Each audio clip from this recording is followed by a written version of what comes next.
Autre question, elle concerne cette fois le parking Charles de Gaulle. C'est une question de Sandrine, qui ne comprend pas justement pourquoi ce parking sert de salle de jeu, accueille la fête, le rallye, et elle ne voit pas ce que ça peut apporter à la ville, et se demande bien où les touristes peuvent aller se garer pour visiter l'avenue de Champagne.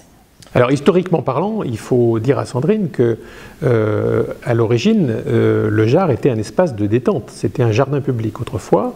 C'est devenu une place qui accueillait des manifestations importantes. Autrefois, le Salon des techniques champenoises, devenu le Vitef. Et donc, il y a toujours eu, et puis la fête foraine, évidemment, qui est à Épernay depuis très longtemps. Donc, il y a toujours eu, historiquement, sur cette place, sur cet espace urbain, des activités de ce type. Ce n'est pas nouveau. Effectivement, on a le rallye, on a le Tour de France, mais c'est une fois de temps en temps. Et donc, cette occupation n'est pas en soi anormale.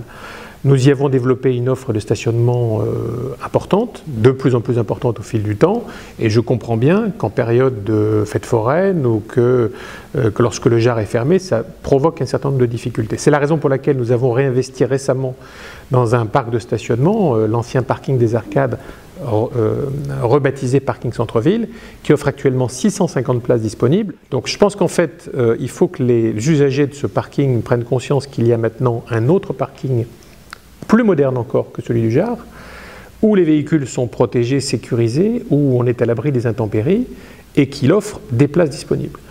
Alors évidemment, la question se pose surtout pour comme c'est le cas en ce moment, les fêtes foraines. Donc en ce moment, il y a une offre alternative et en temps ordinaire, les gens ont le choix entre stationner sur le Jard ou stationner sur ce parking, sans compter d'autres parkings un peu plus éloignés, mais qui offrent des disponibilités.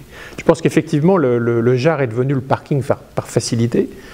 Si on cherche un petit peu, il y a d'autres parkings qui offrent des conditions d'accès et des tarifs tout aussi avantageux que sur le Jard.